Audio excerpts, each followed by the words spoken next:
Welcome everyone to the Flexwork Podcast. Your host Ludwig Araujo, and today we have a special guest from the world of color, um, George Ianuzzi. All right, he's the country manager from of Koel here in the United States. All right, so welcome to the show. Well, thank you. Thanks for inviting me.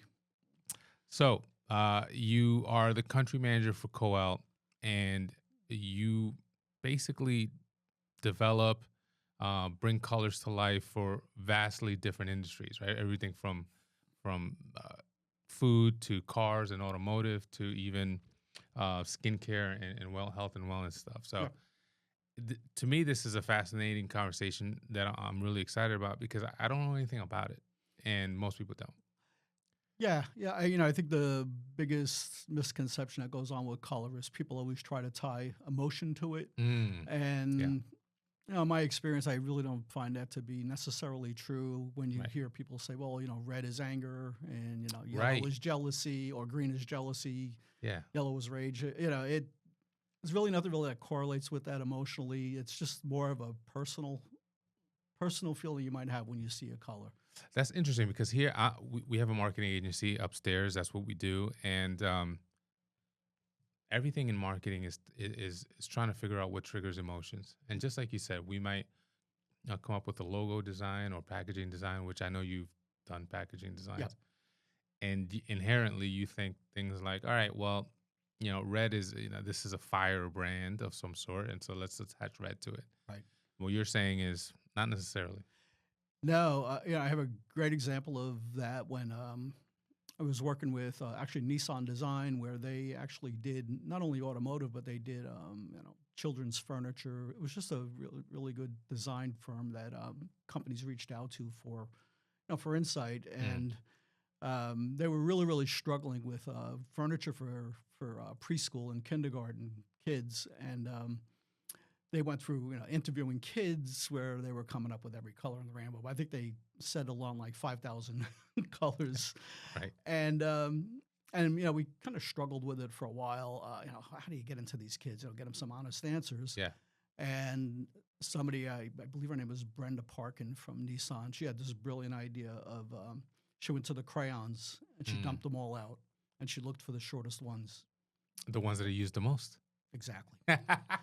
So, it's those type of things where, that you have to like dig into not only the emotion, but, what makes these kids think. And you would think they'd be, vibrant and bright colors, but, kids deal with a lot of, stress and emotion, not always happy.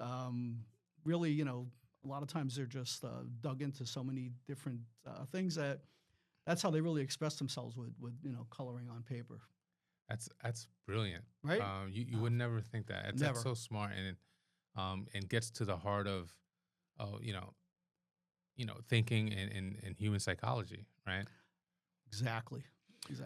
Before we get into more of this psychology and the thoughts behind colors and how they convey either emotion or feelings, let's get into young George Ianuzzi, right? Because I'm in my 40s now, and I'm doing something totally different than I ever thought I would be doing, being chief brand officer at a marketing agency. Right. What was it that you were thinking about when you were coming up, high school, and was it related to this? Interestingly enough, no. I was in the record business, wholesaling records for a couple of years. I always been in a band. That's right. You were talking about the guitar. When you walked I saw down. the guitar. I kind of got interested, but so I finally got into the science aspect of it because I did go to school for chemical technology, and after spending 10 years and doing rotating shifts, I latched onto a company called Union Carbide at the time, and that's where I really got into like the process, running equipment, and really understanding more of the plastics industry. So. And what brought me to eventually to color is where I had a project where, Union Carbide would, as a company was very, very innovative. They would bring, if you were a technician, they'd let you take a Friday afternoon and just work on, something that you wanted to develop, patents or, so I did work on a couple of things for patents. But in particular, I was struggling with trying to get, I think, a plastic chair to look like iridescent or something. So I kept reaching out to this one company called Merle at the time, and they made this. They made pigments, and they used this as a packing material. Gotcha. Yeah. And I said, all right, well, I don't want the pigment. How do you make this film? Yeah. And it turns out it's physics, it's layers and stuff. So I kind of just fell in love with it. It's like, I want to know more about these. I want to go work for these guys. I'm going to make it happen. So that was really my first introduction to pigments, and more like the specialty pigments, which kind of brought me into packaging, into automotive, and eventually to, more of the innovative products. When you were in school, was chemistry your favorite subject? No, biology, actually. I wanted to be a marine biologist, and, I kind of watched where jobs were going, and they were going more towards chemistry than they were biology. So, and I went to, a 2-year school for chemical technology. Now, I mean, to me, chemical technology sounds extremely boring. It is. As you were going through it, did you develop some sort of like affinity for chemistry and how chemicals bond together and what they can create, or were you gritting your teeth through this whole thing? Yeah, it was more anything that I could do on like a creative or innovative side really attracted me more than just doing bench chemistry or mixing chemicals. Yeah. And like I said, working with plastics, that did eventually bring me to the color side of it, and that's where I kind of found the affinity for it. Gotcha. So, what was the first company that introduced you to color? First company I would say would be Merle, which is now actually part of Sun Chemical. It went through a bunch of different, leveraging and takeovers and things like that. So, I worked with them for 12 years, and I worked in the city. Got me in with all the brands and introducing to new products and stuff like that. So when it comes to product design, where do you come? As far as where do you get involved? At what point do you get involved? If we're talking about a lipstick brand, right? What was your role in the first company, Merle, that became Sun? Yeah, Merle was more. If there was anything innovative, I would always try to get it in with like the brand people or the marketing people, product development, not necessarily the purchasing people. So if you kind of inspired somebody on that level, that kind of, we called it pull through. Yeah. So it would kind of pull itself through the brand. And, there were a couple of successes that were, kind of made me feel good about what I was doing. Working with Procter & Gamble, working with a lot of the design houses in the city, L'Oreal, Lancôme, a lot of good projects. Are these easy companies to work with at this stage?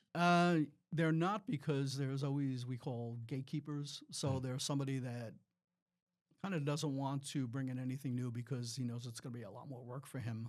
But if you catch the eye of the designer or somebody in a that does have the kind of the leverage to pull or to make an impact or to show something new. And there's a lot out there. The people, what we call now the influencers, could bring it to purchasing and say, maybe it's not the cheapest thing in the world, but, we can actually, develop products that are, higher end, or, if you take L'Oreal, the Lancôme brand was always their premium. So those were the types I kind of worked with more than, say, Maybelline, who was, maybe more. Now, were you in the part of your role to create new colors? Is that even a thing? It is. In fact, we always talk about where colors going and where pigments are being the influence is coming from, and it's always, as far as I'm concerned, always been through innovation.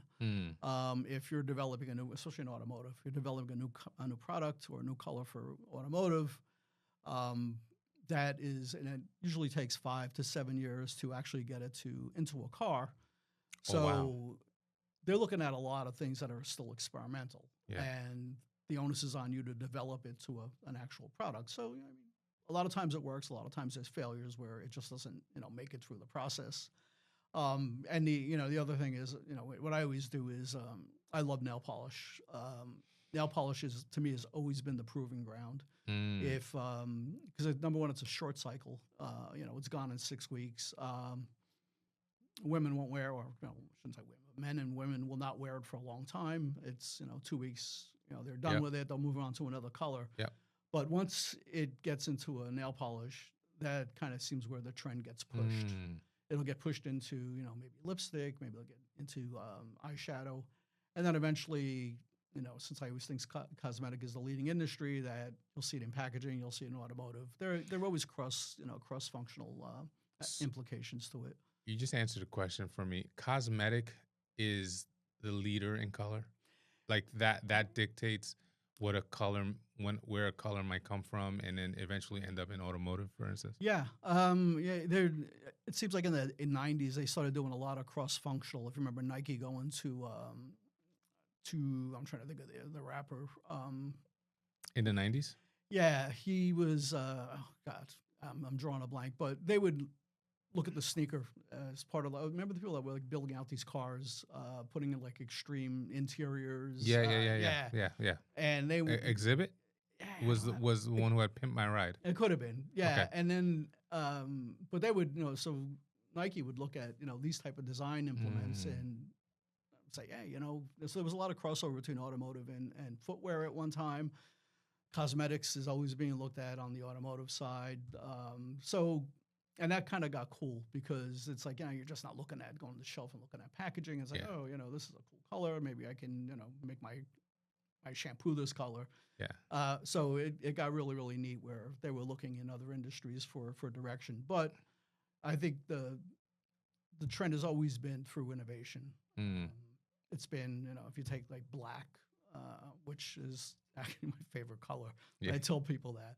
The innovation in black over the past 5 years has been, or past 10 years has been just incredible because they're inventing new ways to make black. So we just repainted our deck. Okay. And because we just purchased a house and the deck was like a peach old color from like the 1980s. Right. We went with black, and I couldn't believe, to your point, how many different shades of black: midnight black, oil black, this black, that black, Exactly, charcoal black. Yeah. And then when you put them side by side, they are different, and it's incredible that we can splice a color this way. But then on top of that, you're telling me that tomorrow there might be a new black.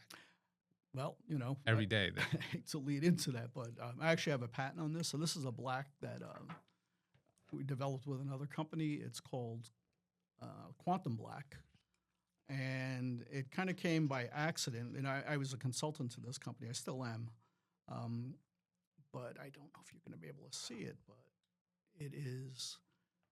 So if you look at it under normal light, and if you put it under black, you'll see under black light, you see how it glows red? Yeah. Yeah. So, I could explain the technology. It's please. How does that happen? It was a Nobel Prize winning for science in 2023. Oh, wow. And they just awarded another one for quantum. So it's really color based on physics rather than chemistry. Yeah.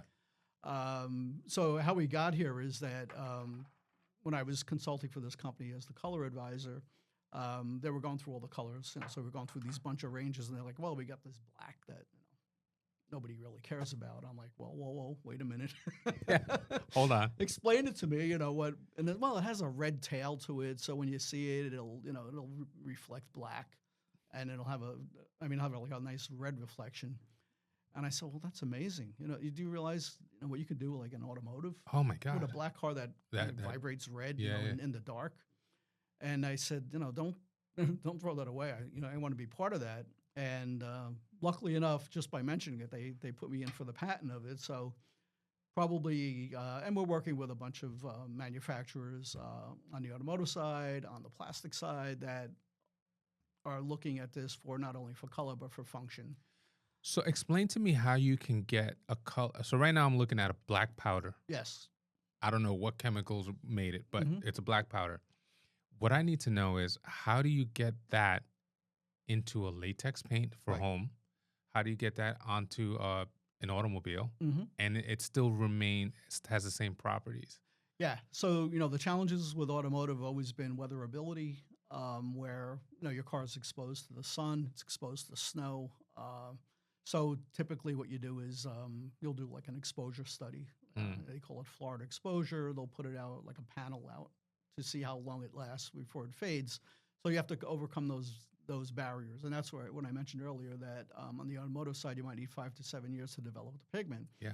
So once you establish that, there's treatments, there's coatings, there are encapsulations where will make it durable enough to sit on a car for 10 years or 15 years. The other market you got to think about is there's a lot of refinish where people are doing show cars or they're just running it on a racetrack. They tend to pay a lot more for for paint jobs. So it might be a one-time thing or a two-time thing, but that's where the market kind of pushes it sometimes into the specialty side. But eventually it might be offered by one of the major paint companies as maybe something for Ferrari or for Gotcha. Krellin. Yeah. And is that because it's so difficult to make, or it's pricier? It's pricier. You're right. Pricier. You're right.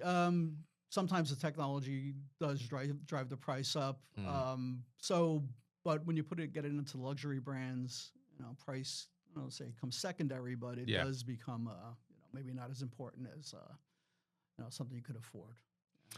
So there's so much to get into with this. It's so it's so crazy. I know, it's my world. So I did read that your favorite quote is, and I'm not going to paraphrase it. Maybe I the obsession Monet. of color. Yeah, Monet's quote. Yeah.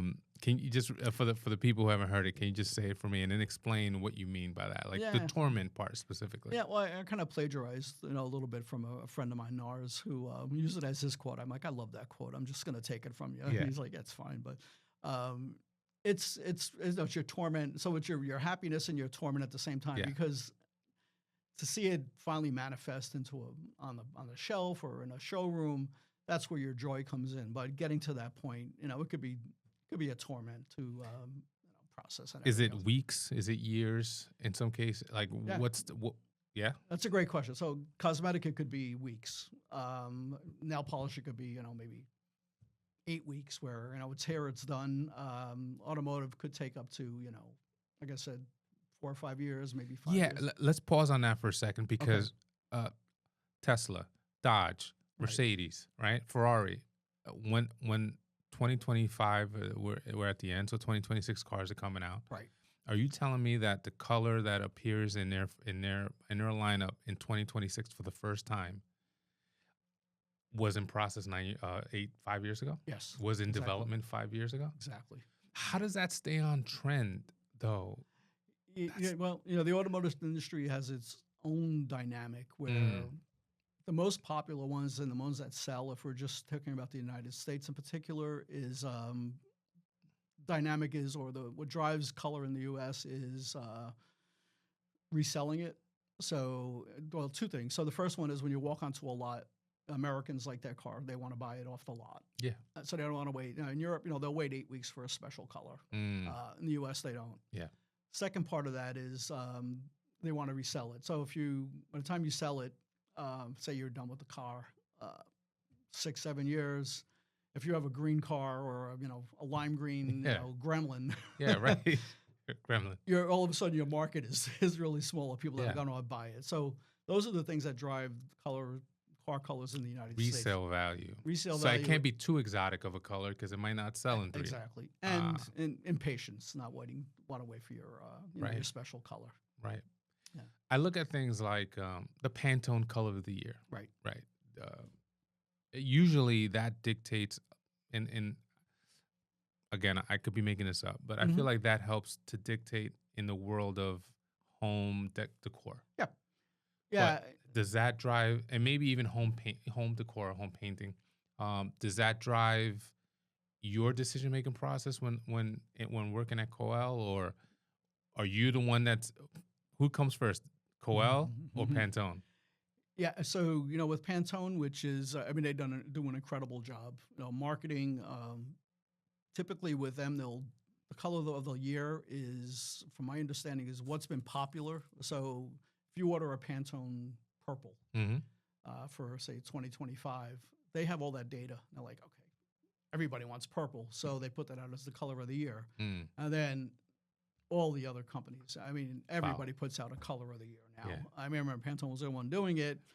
So in order to satisfy, the consumer, we'll offer, a cosmetic that has a violet in it. If it's Right. the Pantone color of the year, we'll say, well, Pantone color of the year, but here's our take on it. Right. We added, like a silver element to it or something. Right. So, yeah, I mean, they do an incredible job of, the color of the year. Everybody looks forward to it. Does that also drive in the apparel business usually, or is there now a new color of the year that kind of drives apparel?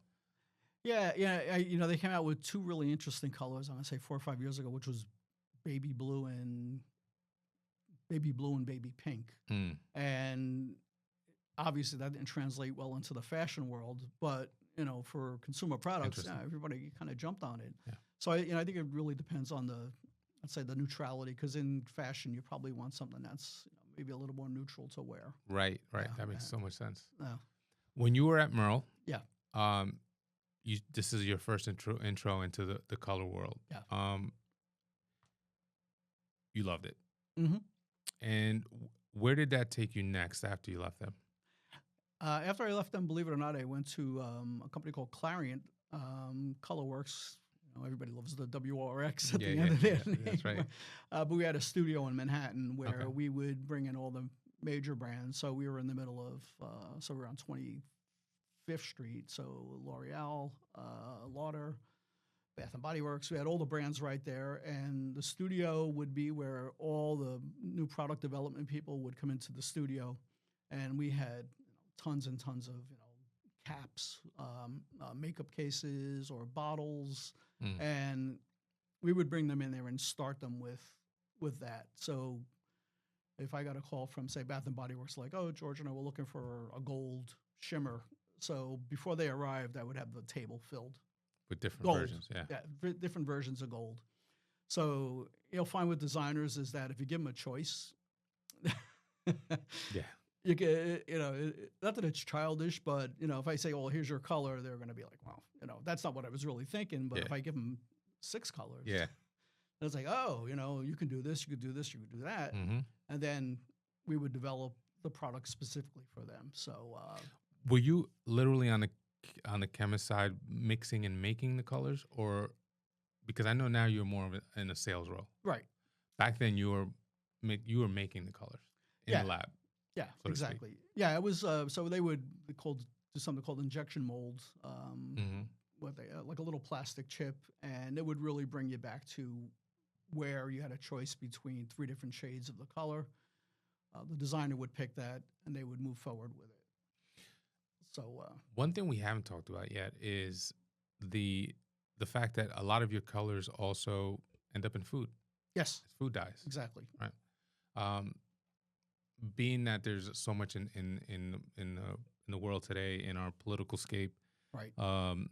Removing certain dyes that are harmful. How has that affected you in any way, or Koel at this point? Yeah, it's presently the bane of my existence. In what way? Like it's just making you make all these so adjustments? there's a couple of things that are coming into play. Number one, since like say Red 3 was banned in food, Mm-hmm. to come up with a substitute for that. So everybody is working towards what we call bio-based or plant-based color. Gotcha.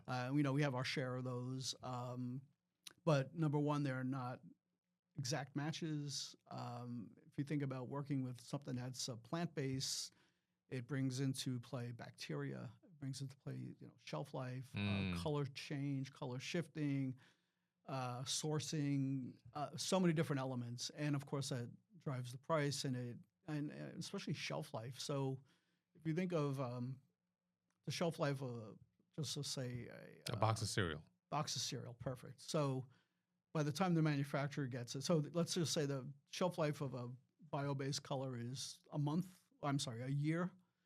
So you've already cut out maybe 1/4 of that by developing the color. Another 6 months of bringing it to market, another 2 or 3 months to put it on the shelf, and now you're 1 month away from expiring. Right. Wow. Yeah. So it's a difficult proposition. We have to do it.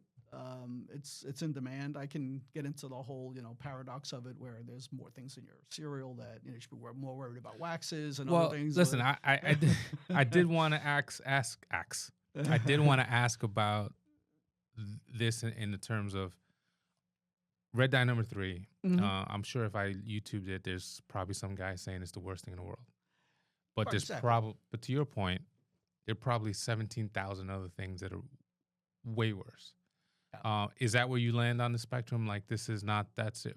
What we're doing, sacrificing here is really causing a bigger Yeah, problem and there. that I think that's exactly the key. Is that if you're willing to sacrifice maybe a little bit of color shade, a little bit of working way before you're going to put it on the shelf, Yeah. that take time to develop it.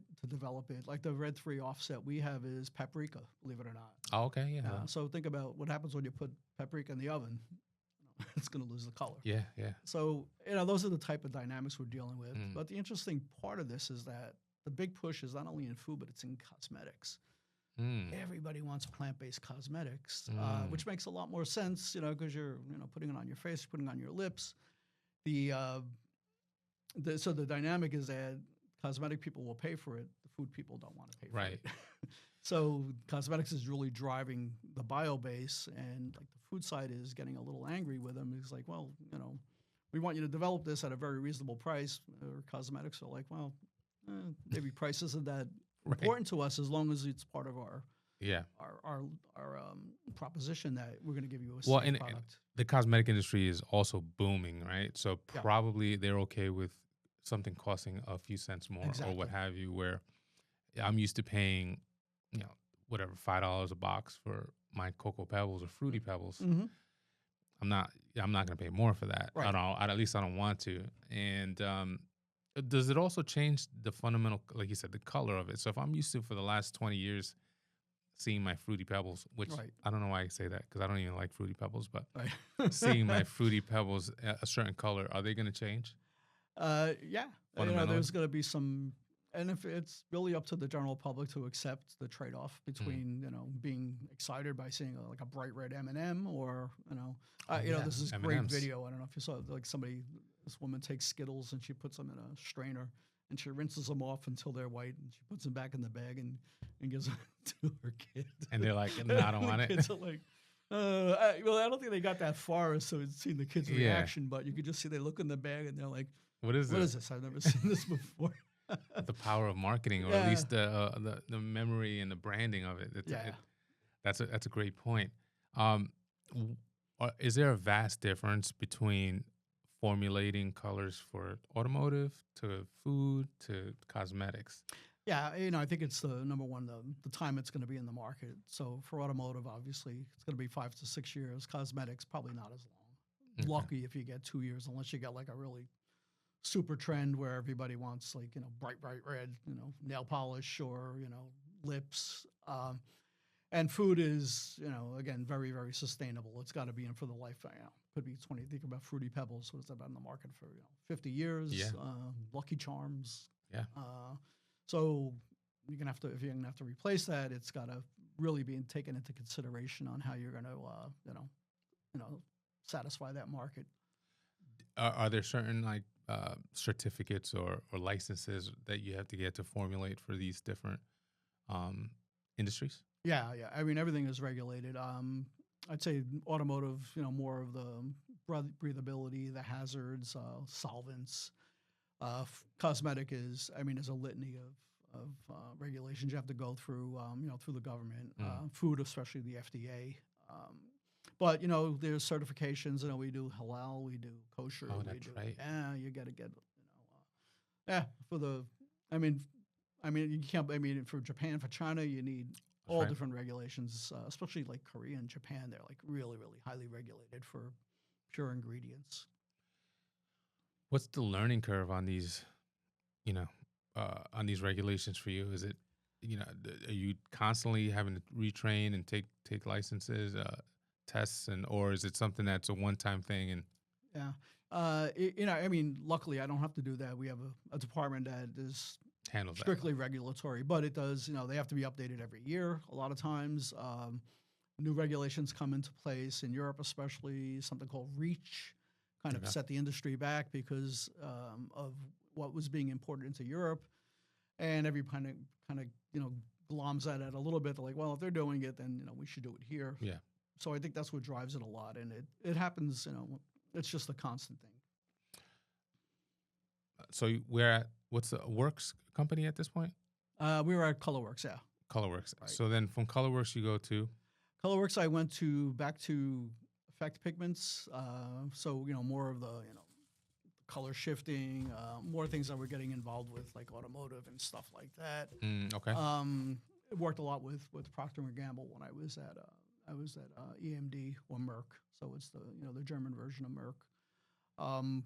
A lot of really cool projects, and they were such an innovative company that the door was always open, where they want to see everything that's new and everything that's in development, and we kind of leveraged that into getting into a lot of the products. Gotcha. And then from there we go. There we go into a very interesting part of my life called Viavi, which does their main business is currency. So if you ever look at like a $20 bill, there's little marks on there that shimmer the or shine. will change, and Yep. it's a massive industry. So it has to be regulated by the government. They charge so much for these pigments, somewhere upwards in $10,000 per kilo. Oh my God. But security is a big because obviously there's counterfeiters, there's Of people, course. Bonds. I mean, everything that's Is it just U.S. or also worldwide it's currency? worldwide. Oh, It's wow. worldwide. I mean, everybody has some sort of a security element, but they had a division that did cater to the automotive side, and that's kind of where it got really, really interested. Where I was doing all the color trends for products that they were launching, and getting into all the major automotive companies worldwide. So, And what years are we talking with Viavi? we're talking about Viavi was 2016 to 2017. Okay. They were, I was at, Toyota, Mazda, bringing all, these cool innovations, black pigments, color shifting, all these amazing dynamics. And it was always more towards the luxury brands. So if you go to Toyota, obviously they have Lexus as Their luxury brand. their Yeah. luxury brand. So we were lucky enough to get into the 2019 Lexus 250H, which was this is where like hybrid. what we call something like structured pigments started coming into play, where it's just like a whole new way of developing pigments, where what we call supportive color. So it's like the bluest blue you ever saw in your life. Yeah. And if you look at the Lexus 250 LH, I believe it was a hybrid, but for this one particular model, it was just the one product they want to introduce to being special. So the blue color was something you never saw like in your life. So if you you look it up, you'll see that it's really, really dynamic, but dynamic blue. How much time do you spend currently in modern culture? Yeah, not as much as I did in the past. I mean, to me, I always went by despair. Out of despair, you'll always find innovation. So if it was a matter of going to like clubs in Brooklyn and seeing what the DJs were wearing, or in an underground club in Japan where you're looking at a metal group and what they're wearing. But I think DJs always really drove the trend, of what people were wearing, and it would was cool. kind of translate, and when the following was just incredible, so they would want to get everything the DJ was wearing. If he's wearing, a hat, everybody was wearing that hat. Yeah. And unfortunately, it was always in these poor parts of the world where you're just looking for to get out. Yeah. And if you think about the graffiti that happened in the Bronx, I mean, I was a huge graffiti fan, like in the 90s. Makes sense. I mean, that's where all the real vibrant colors came out of, the graffiti worldwide. Yeah. So back then, that's where you would look for inspo. How about like now with social media? Doesn't it make it a little more accessible? Like, for instance, Kim Kardashian comes to mind when I'm thinking about the ideas of what's trending and what's popular and what colors. She chose a certain palette of colors for her cosmetic brand, and they're more like subdued slate colors, cement colors. How much time are you spending, like, even looking at that? Yeah, I'm in an interesting part of my life where I'm getting not inundated, but all these development companies that they kind of seek me out. I don't know why. Because of the years of experience. And you can't believe how much innovation is coming out. I mean, I was just in contact with a company in Colombia, University of Angeles, Okay. and they developed a fluorescent pigment by using the DNA from a firefly. I mean, I'm like, Yeah. what's going on here? So they say, what do you think about this? And they showed me a video, and I'm like, well, how many fireflies is going to have to kill? And they're like, Yeah. no, we just take a small sample of the DNA And you could replicate it. and they synthetically duplicate it. Oh my God. So I mean, just imagine that as your tagline. It's like synthesized color from a Firefly. lightning bug, or Yeah. So that's what I find a lot of the innovation is coming from. Is just companies that are seeking me out to, and of course I can't get enough of it. Right. So I try to pull that into what I'm doing every day, or I'll present it as okay, so instead of maybe a fluorescent color, maybe you want to do something that's a little more grounded in nature. Yeah. Or they're looking at chameleons, taking the DNA of chameleon. I mean, can you imagine that even for like A color that can change. yeah, I mean, think of like the military implications. right, You're right. thinking of Terminator, or not Right. Terminator, with what I'm talking about. Yeah, The guy in camouflage, complete camouflage. I mean, it's possible. That's insane. right? Yeah. So Uh, so you were at Viavi, Viavi, right? and then did you seek out to move to your current company now, or did they find you? Yeah, the current company, I went through a couple of different companies where things weren't working out. Even with Viavi, things kind of struggled because they were in Santa Rosa. I was in New York. Hmm. So doing color matching and color changes and color tweaks were getting difficult. So they offered to move me out to Santa Rosa. I said, I'm a New York guy. Yeah. It's going to be tough. So I went through a couple of companies, and then I got more involved with like the cosmetic side of the business. So even though my love was always automotive and my love was always, packaging, so packaging, cosmetics kind of went hand in hand. So I kind of got more involved on the cosmetic side, which brought me to Koel. So for the last few years, what, 4? Yeah. So for the past 3 years with 3 years. Koel, and they kind of found me out, and I kind of liked what I was doing, but even though my experience in cosmetics wasn't as much as I wanted, they thought that I had enough of, and I saw what they were innovating. I'm like, all right, these guys are good, so I'm gonna stick with them. Company based out of India Based out of India, and worldwide, worldwide. and they produce colors for all the industries. Mostly cosmetic, food, and pharma. Okay. So pharma is another part of the. So you're missing the automotive on this. There's still some ties into the automotive side from, again, the company that I represent on the Consulting. the consulting side, Quantum Light.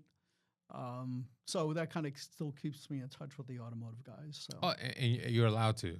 yeah, consult. it was part of really my cool. agreement to getting hired, and they're like, yeah, we know that's your passion, we know that's your love. That's awesome. Just concentrate more on us. Yeah. Which I do. I Yeah. spend 95% of my time, probably 99% of my time with Koel, but there's still that other part. Correct me if I'm wrong, but this sounds like your career has been a lot of travel. Yeah. Right.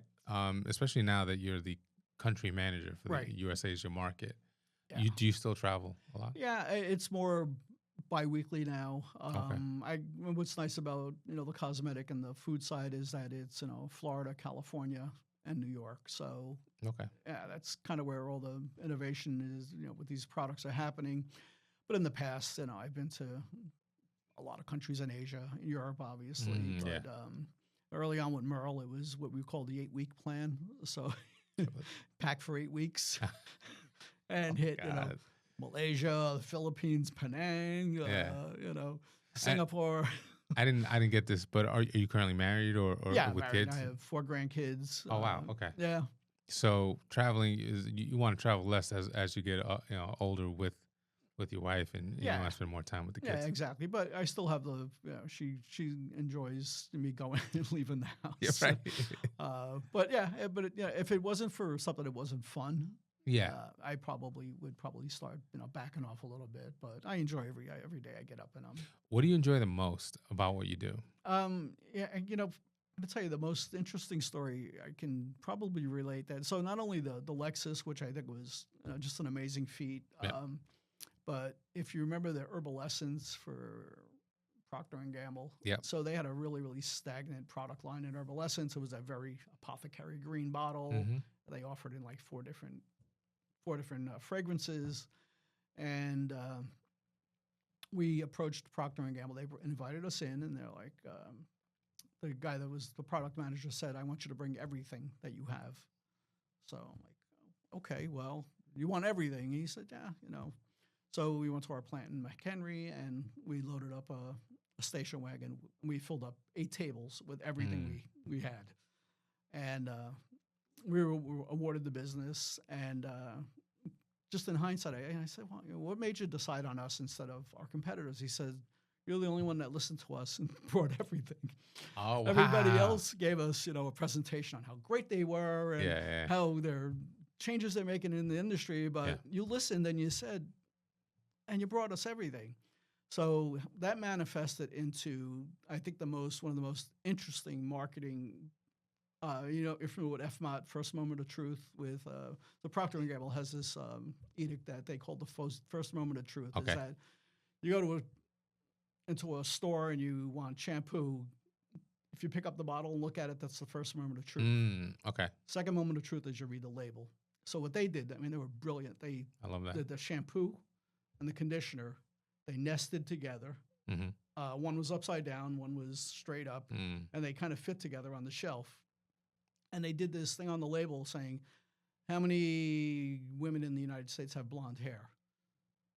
The answer is on the other side. So you have to do this whole thing. Pick up both of them. Right. And it's like, well, I got the shampoo. I might as well take the conditioner.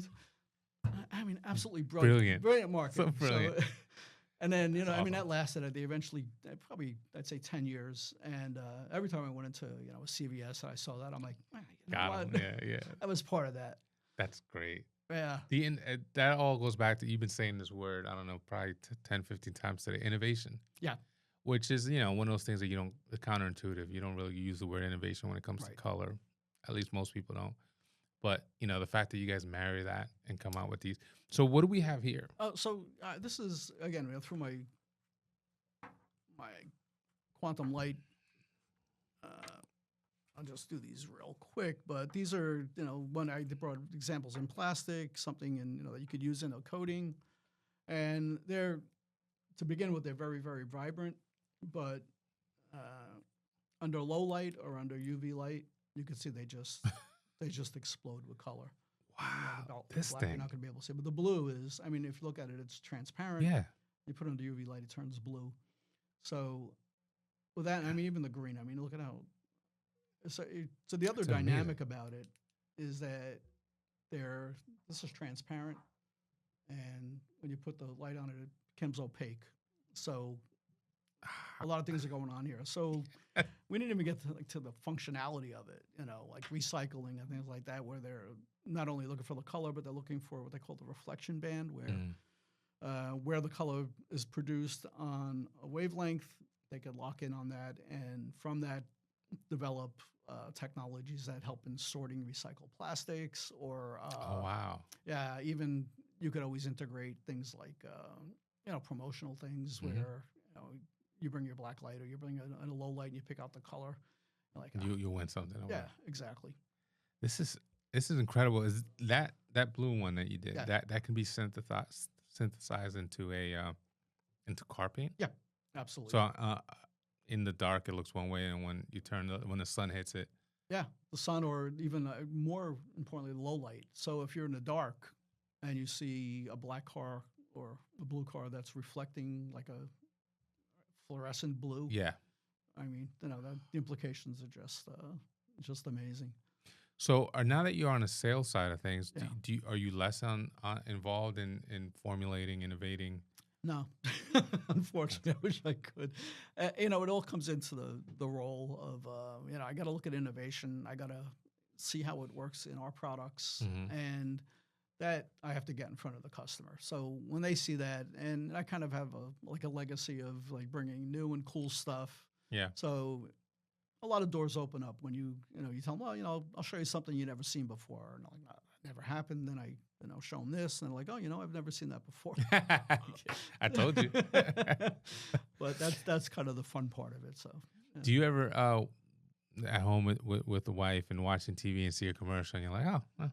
I mean, I'm sure that has to have happened. Whether it's a car commercial for Nissan or a lipstick brand, Yeah. like L'Oreal, and you're like, oh, that's my color. Yeah, I think it happens a lot more when we're shopping. And on the other side, my wife is she'll see some. Oh, did you see like these nail polish that like she saw on like the internet, and it's probably just like some e-commerce person that's putting now making it in their garage. Yeah. She's like, "Are you selling to these people?" I'm like, "Well, no, they're probably Yeah, that's an influencer who yeah, just it's a small, like a small startup or something." But I mean, then so if I go into a CVS or an Ulta Beauty with her, a Claire's with my granddaughter, it's like, oh my God, yeah. look at this. It's I did this like 10 years ago, and now it's coming back, and it's just a fun thing. And That she's is like, super cool. Get out of the nail polish. But I'm always fascinated by the nail polish. I'm picking them up. How old's your granddaughter? Because I have She's two 8. daughters. 8, yeah. So I have a 15-year-old and a 17-year-old, and for the last 4 years, I would say they pull me into Sephora and Ulta Beauty all the time. It's so popular now with them. Well, it's just amazing. 'Cause I always tell the story when, I mean, I'm an old guy, but my sister, I remember she trying to sneak out of the house with makeup on when she was 18. Yeah, right. And she got 18. punished for a week. That's not the case Right. anymore. And, my granddaughter's 8 years old. She's, I mean, not as much. I mean, maybe a little eyeshadow or, but nails, they just go crazy. They love the nails. Polish.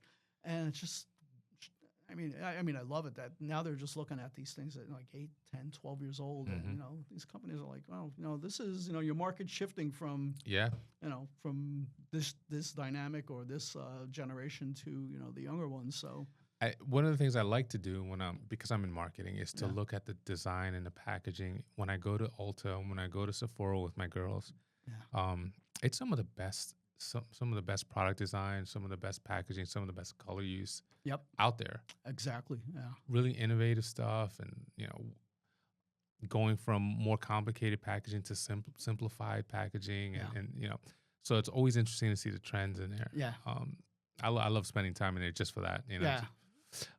Also, I'm a photographer, and the photography, the images that they use to promote these packages and promote these brands is always fascinating to me. What do we have? What are these things? These are just some other. Yeah, just more color shifting things. But it's interesting you mentioned your Coke can. But so if you think about some of the beverages, so what comes to mind is Coca-Cola. If you see that in a low light, it's going to be more of a shelf appeal. Monster. Monster that's beverage. exactly what I thought. That's great. That's great. But yeah, I mean, so for the cosmetic side, and I don't know if you can be able to see this, but it's just more of the color shifting things that I just love. I seek things out. So I mean, these in particular are kind of unique that I found in the marketplace. Where are these things used? These are just displays. But you could see the angle. Yeah. No matter what angle you're looking, that's why I put them on like an angular surface where. If you walk around this, it'll change color like 3 or 4 different times. So it's always the angle of view that kind of gets you. Where in the history did this happen? Where was the shift where we started getting color change? What year? Roughly? Oh God, that's a great question. It's I mean, you can go back to I think in the 30s they tried. Like, really?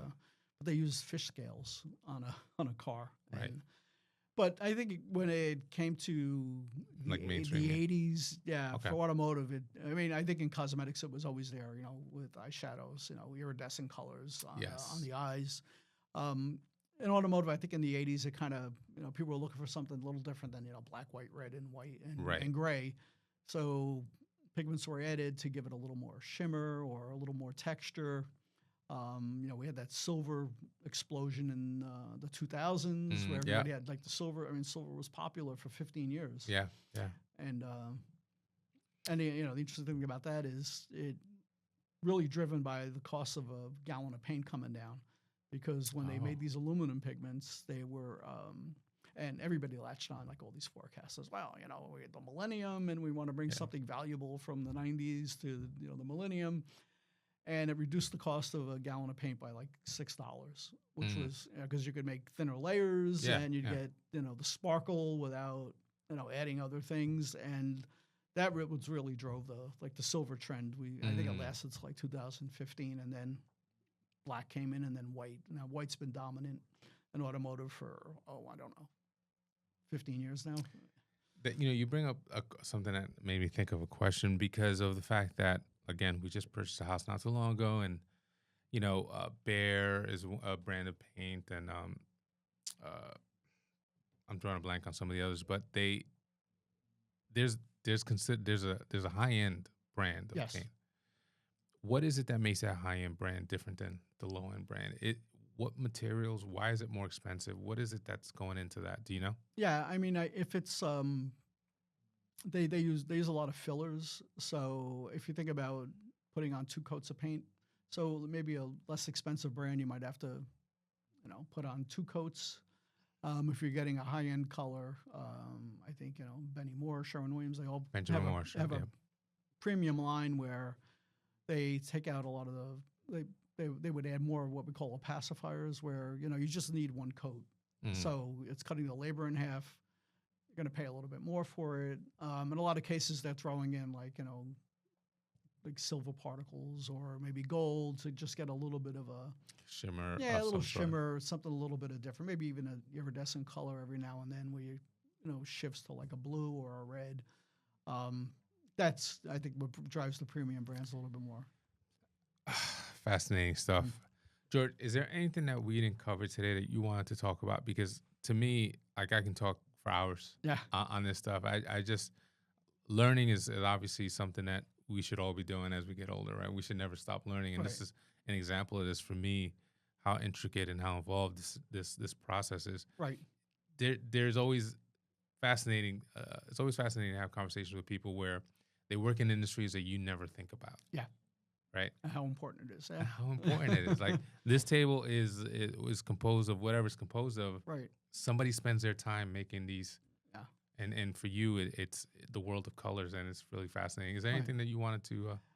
Yeah, I know. I think I would just want to broaden your view of where it comes from. I kind of found these. It was like a project in Mexico. I can't think of where it was, and I obviously can't pronounce the name, but there was an architect who found like these caves, and he kind of combined the natural structure of these caves where light was coming through, and he built up on it where he put in windows, and it's just like an incredible space to of inspiration. You walk in there and it's, oh my God, look over here, you got these colors coming through the window that's reflecting on a blue surface, and so I think if I was to add anything, it was like just look outside your realm for for where you want to see the new stuff coming from. Yeah.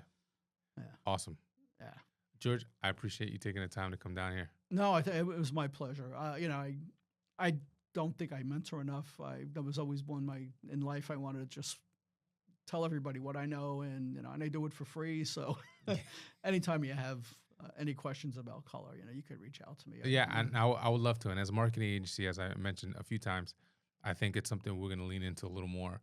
Particularly the part about you don't always have to associate these colors with the things we've always associated them with. And finding ways to innovate that way is really interesting for us. Yeah. So, first of all, thank you for taking the time. Thank you for having me. This has been another episode of the Flexwork Podcast with George Ianuzzi. Thank you. See you next time.